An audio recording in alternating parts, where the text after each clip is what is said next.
Good morning बच्चों।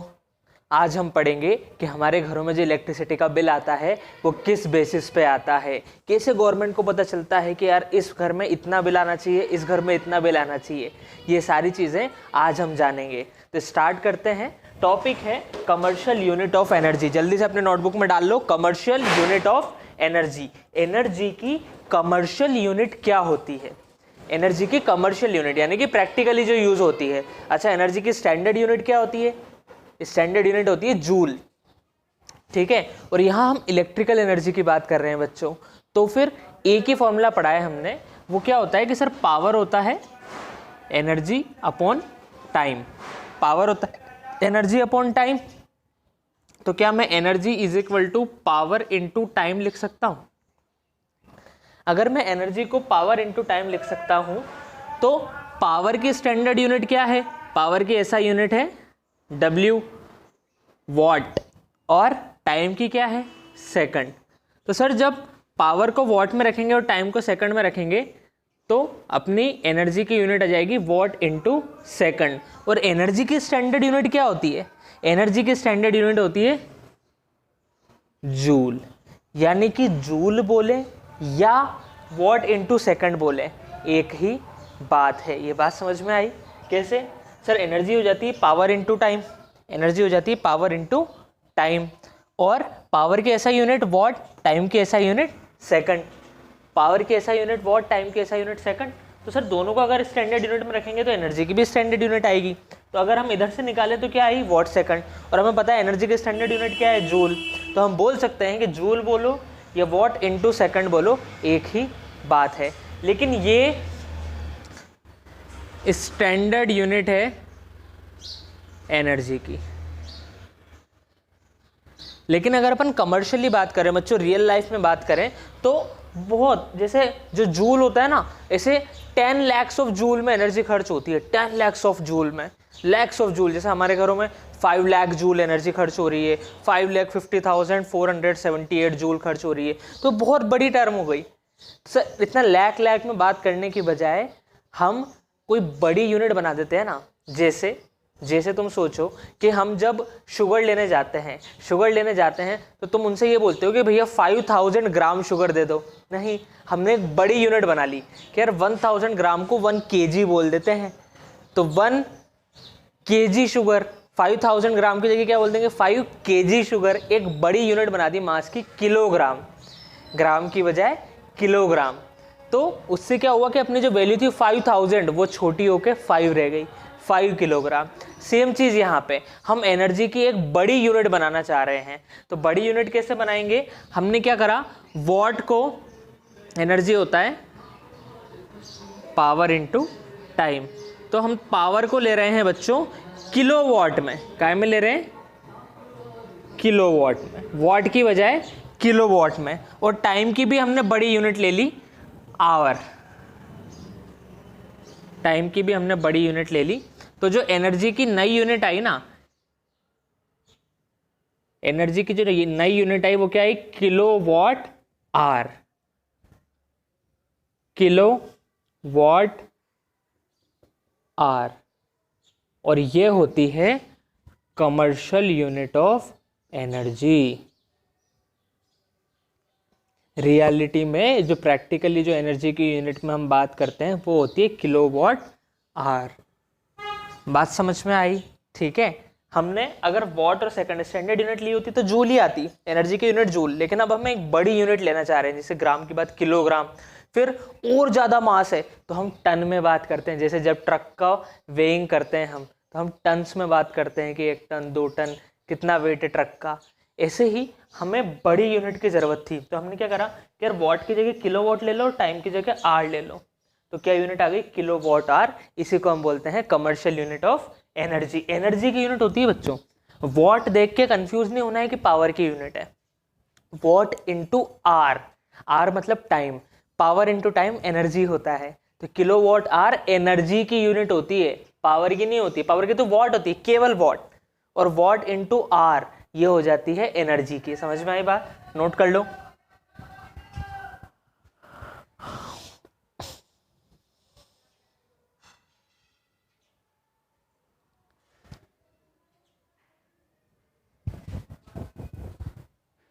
Okay चलो, अब देखो एक बहुत इंपॉर्टेंट डेरिवेशन मैं करवा रहा हूँ, ये बहुत बार पूछा जाता है बच्चों, 2 या 3 नंबर में क्वेश्चन है, how many joules are there in 1 kilowatt hour, या फिर इसको वो ऐसे भी पूछ लेते हैं बच्चों कि convert kilowatt hour to joules.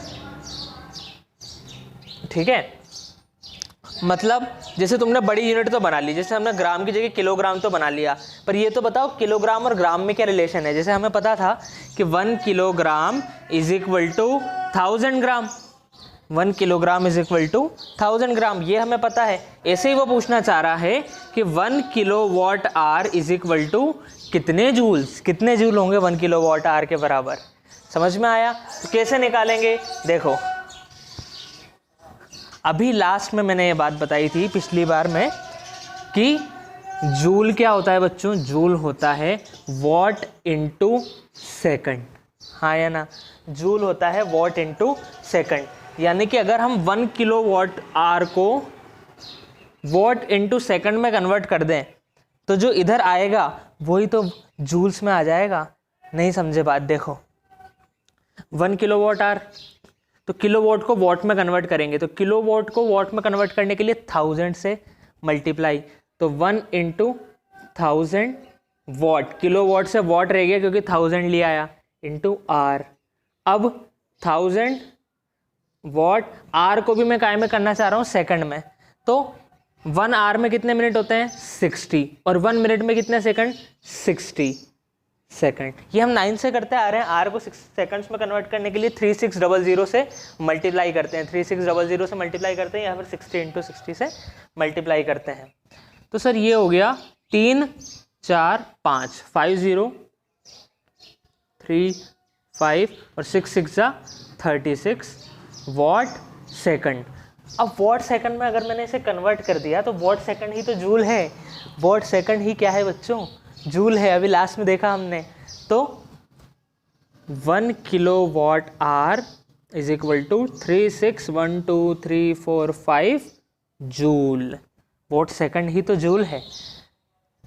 इसे और स्टैंडर्ड फॉर्म में लिखें बच्चों तो वो लिखा जाता है 1 kilowatt hour is equal to, देखो कितनी जीरो है 5, और एक और पॉइंट ले लिया मैंने, तो कितनी हो जाएगी 6, 3.6 इंटू 10 की पावर 6 जूल। ठीक है, ये समझ में आया ना सर, 5 की जगह 6 के से आगे एक पॉइंट ले लिया ना, पॉइंट लेने से क्या हुआ कि एक जीरो एक्स्ट्रा मिल गई। सर एक 10 से मल्टीप्लाई करोगे तो पॉइंट हटेगा, हाँ या ना, 1 2 3 4 5 6, 3.6 इंटू 10 की पावर 6 जूल। वेरी इंपॉर्टेंट, याद भी रखना है, और इसका डेरिवेशन भी बहुत इंपॉर्टेंट है। क्या किया हमने, कुछ भी नहीं है, डेरिवेशन नहीं, मजा आ गए। सर 1 किलोवाट आवर को वॉट सेकंड में कन्वर्ट किया, किलोवाट की जगह 1000 वॉट लिख दिया, आर की जगह 60 इंटू 60 लिख दिया, सॉल्व करके 3.6 इंटू 10 की पावर 6 जूल्स। समझ में आई बात? ठीक है, नोट कर लो, बहुत इंपॉर्टेंट है।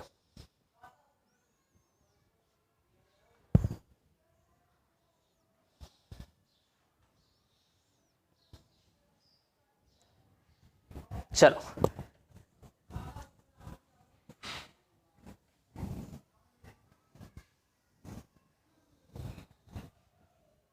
नोट डाल के लिखेंगे कि हमारे घरों में जो यूनिट होती है, यूनिट का मतलब हम बोलते हैं कि इतने यूनिट इलेक्ट्रिसिटी खर्च की, इतने यूनिट इलेक्ट्रिसिटी इस घर में खर्च हुई इस महीने। जो मीटर की रीडिंग रहती है, जो इलेक्ट्रिसिटी का मीटर लगा रहता है हमारे घरों के बाहर, वो यूनिट्स में हमें बताता है। तो उसमें तुम ध्यान से देखोगे ना, तो साइड में लिखा होता है उस नंबर के बाद, जैसे तुमने 3600 और यहाँ लिखा होता है किलोवाट आवर, तो किलोवाट आवर को ही आम भाषा में बोलते हैं यूनिट।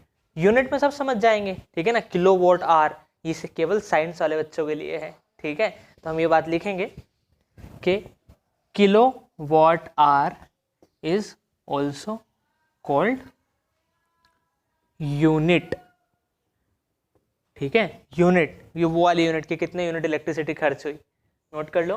फिर एक क्वेश्चन करते हैं इस पे बहुत अच्छा। इस क्वेश्चन को करने के बाद तुम्हें अपने घर का कितना बिल आएगा मीटर पढ़ के निकालना सीख जाओगे। ठीक है, चलो।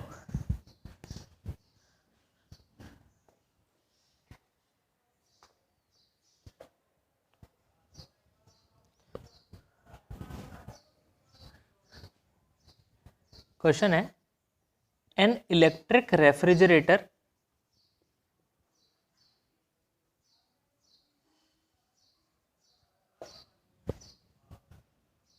Rated 400 watt operates 8 hour per day.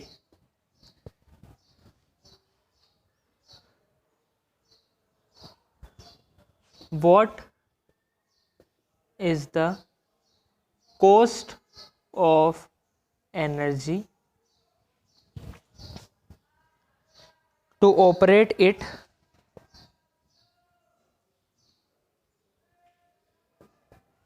for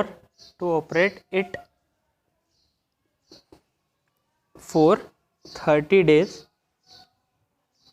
at the rate of ₹3, rupees का नया साइन लगा देते हैं, ₹3 पर किलोवाट आवर। चलो एक बार खुद से ट्राई करो, वीडियो पॉज करके, फिर मैं बताता हूँ। ट्राई करो खुद से बच्चों। देखो अब इस बात को समझो, गवर्नमेंट जो हमसे इलेक्ट्रिसिटी का बिल लेती है वो किस चीज़ का ले रही है? गवर्नमेंट हमें हमारे घरों में एनर्जी दे रही है, वो एनर्जी का पैसा लेती है। तुम्हारे घर में कितनी एनर्जी तुम खर्च कर रहे हो एक महीने में, कौन सी एनर्जी? Electrical energy. उस बेसिस पे तुम्हारा बिल बनता है। अगर तुम 5 किलोवाट आवर खर्च कर रहे हो, जैसे गवर्नमेंट ने रेट फिक्स कर दी कि भाई हम 10 रुपीज़ लेंगे पर किलोवाट आवर, पर यूनिट, हर एक यूनिट पे 10 रुपये लेंगे। तो सपोज़ करो तुमने अपने घर में 100 किलोवाट आवर एनर्जी खर्च की एक महीने में। 1 मंथ में तुमने कितनी एनर्जी खर्च करी? 100 किलोवाट आवर। अब 1 किलोवाट आवर के 10 रुपीज़ हैं, तो 100 के कितने हो जाएंगे? 1000, यानी कि तुम्हारा बिल कितने का आएगा? 1000 रुपीज़ का आएगा। समझ में आई बात? तुमने एक महीने में कितनी एनर्जी खर्च की, उस बेसिस पे तुम्हारा बिल आएगा। और इसकी रेट फिक्स होती है, तो वो रेट वो क्वेश्चन में दे के रखेगा। जैसे इसने दे दी, देखो हर किलोवाट आवर पे कितने पैसे लगेंगे? 3। अब हमसे पूछ रहा है कि भाई कितना खर्चा आएगा। एक रेफ्रिजरेटर है, पूरी कहानी समझ जाओगे ना तो क्वेश्चन करना सीख जाओगे। एक रेफ्रिजरेटर है जिसकी रेटिंग क्या है? 400 वॉट, यानी कि पावर हमें दे दी बच्चों 400 वॉट, और वो काम करता है 8 आवर्स पर डे। टाइम भी दे दिया कि एक दिन में कितने घंटे चलता है? 8 आवर। तो हमसे पूछ रहा है कि 30 दिन में, 30 डेज में उसकी कितनी कॉस्ट आएगी, कितनी पैसे बिल के आएंगे अगर हम 8 घंटे रोज़ उस रेफ्रिजरेटर को चलाएं। तो हम क्या निकालेंगे बच्चों? सबसे पहले एनर्जी, क्योंकि एनर्जी से ही कॉस्ट निकलती है। देखो किलोवाट आवर में हम एनर्जी निकालेंगे, तो हमें ये पता है कि एनर्जी क्या हो जाता है? Power into time. एनर्जी हो जाता है पावर इनटू टाइम। लेकिन मुझे पावर काय में चाहिए बच्चों? किलोवाट में। हमें काय में दे रखी है? वॉट में। मुझे पावर चाहिए किलोवाट में, हमें काय में दे रखी है? वॉट में। तो सर वॉट को किलोवाट को मैं कन्वर्ट करने के लिए 1000 से डिवाइड। जब भी किसी को किलो में कन्वर्ट करना है तो 1000 से डिवाइड, और किलो से किसी को किलो हटाना है तो 1000 से मल्टीप्लाई। जैसे किलोग्राम में कितने ग्राम्स होते हैं? 1000 से मल्टीप्लाई, किलो हटते से 1000 आएगा। और किलो लगाने के लिए 1000 से डिवाइड, किलो लगाने के लिए 1000 से डिवाइड, और किलो हटाने के लिए 1000 से मल्टीप्लाई। तो ये कितना हो जाएगा बच्चों? 2 0 से 2 0 कैंसिल, 4/10 यानी कि 0.4 किलोवाट। अब पावर को रख देते हैं अपन, 0.4 इंटू टाइम कितना? आवर्स में चाहिए अपन को, किलोवाट आवर में एनर्जी चाहिए, तो इंटू 8। तो ये कितना आ गया बच्चों? 3.2 किलोवाट आवर। ये तो एक दिन में खर्च हुई एनर्जी। ये जो हमने पावर इंटू टाइम किया 8 घंटे बच्चों, 8 घंटे तो एक दिन में चल रहा है। तो एक दिन में ये क्या है? 8 आवर्स पर डे। तो हमने ये क्या निकाला? ये निकाला एनर्जी कंज्यूम्ड इन 1 डे, एक दिन में कितनी एनर्जी कंज्यूम करी भाई, उसकी पावर थी 0.4, एक दिन में 8 घंटे चल रहा है तो एक दिन में इतनी खर्च करी। तो मुझे बताओ एनर्जी कंज्यूम्ड इन 30 डेज कितना हो जाएगा। सर एक दिन में अगर इतना 3.2 खर्च कर रहा है तो 30 डेज में कितना हो जाएगा, 3.2 इंटू 30, रोज इतनी खर्च कर रहा है ना, तो 30 डेज में कितनी कर लेगा, इतनी। तो ये कितना हो जाएगा सर, पॉइंट से 0 हट गया, 3 2 6, 3 3 96 किलोवाट आवर, इतनी एनर्जी वो खर्च कर रहा है 1 मंथ में। रेफ्रिजरेटर, बात समझ में आई। हमने पहले एक दिन में कितनी एनर्जी खर्च कर रहा है वो निकाल ली, अब हमसे पूछ रहा है 30 डेज में कितनी खर्च करेगा, तो फिर 30 डेज के लिए निकाल ली। समझ में आई बात। अब ये हो गया, एनर्जी आ गई। हमसे बोल रहा है कि 3 रुपीज़ पर किलोवाट आवर के लग रहे हैं, हर 1 किलोवाट आवर पे 3 रुपये लग रहे हैं, तो 96 पे कितने लगेंगे। टोटल कॉस्ट कितनी हो जाएगी भाई, सर 1 किलोवाट आवर पे 3, तो 96 पे 3 इंटू 96, तो ये कितना हो जाएगा रुपीज़ 6 3 18, 9 3 27 और 1 28, ठीक है ना। तो 288 रुपीज़ का बिल आएगा अगर हम केवल घर में एक रेफ्रिजरेटर को चलाते हैं 8 आवर्स पर डे में। समझ में आई बात, समझ में आया, ठीक है ना। क्या किया हमने, सर पावर और टाइम से कितनी एनर्जी वो खर्च कर रहा है ये निकाल ली।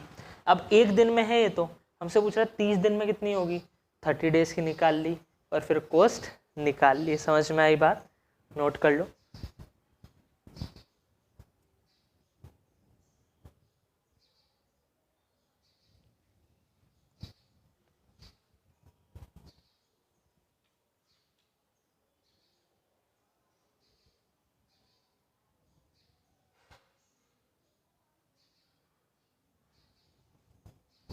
चलो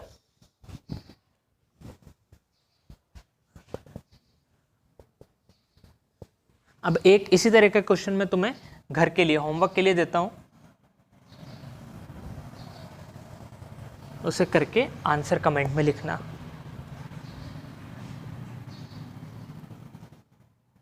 N AC of rating 2 kilowatt, an AC of rating 2 kilowatt runs 5 hours per day and a bulb of rating 100 watt runs 10 hours per day. Calculate the cost of energy consumed in 30 days। अच्छा देखो 30 days को वो ऐसे घुमा के भी कैसे दे सकते हैं, 30 डेज ना दे के वो बोल दे in the month of April. तो अप्रैल में कितने दिन होते हैं बच्चों, 30 डेज होते हैं। अगर वो फरवरी बोल देता तो 28 हो जाता। सर लीप ईयर की बात तो नहीं कर रहा है, नहीं जनरली लीप ईयर की बात नहीं करेंगे, ठीक है। और घुमाना होगा तो जनवरी फरवरी लीप ईयर में दे देगा कि 2020 के फरवरी में, तो इतना नहीं घुमाएगा, ज़्यादा से ज़्यादा वो मंथ देगा, तो उस मंथ में कितने दिन होते हैं वहाँ से तुम्हें पता चल जाएगा।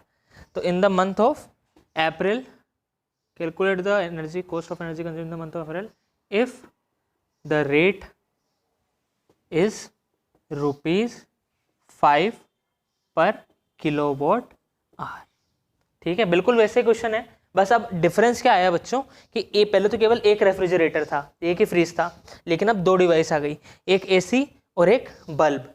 तो AC की एनर्जी निकाल लो, बल्ब की एनर्जी निकाल लो, एक दिन में AC कितनी एनर्जी खर्च कर रहा है और बल्ब कितनी एनर्जी खर्च कर रहा है, वो अगर आ गया बच्चों तो फिर दोनों की एनर्जी जोड़ दो, क्योंकि घर में तो टोटल खर्च हुई ना, कि सपोज करो AC ने खर्च की 20 किलोवाट आवर, बल्ब ने खर्च की 5 किलोवाट आवर, तो घर ने टोटल कितनी करी सर 20 + 5, तो एक दिन में टोटल एनर्जी आ जाएगी। AC की एनर्जी निकाल ली, बल्ब की एनर्जी निकाल ली, दोनों की टोटल एनर्जी आ गई 1 दिन की, उसे मल्टीप्लाई कर लो 30 डेज से, तो 30 डेज में कितनी एनर्जी कंज्यूम हुई वो आ गया, उसे मल्टीप्लाई कर दो 5 से, तो आंसर अपना आ जाएगा। समझ में आई बात? समझ में आया? ठीक है, नोट करो और आंसर फिर कमेंट करना। चलो बाय। और हाँ, चैप्टर ख़त्म। ठीक है।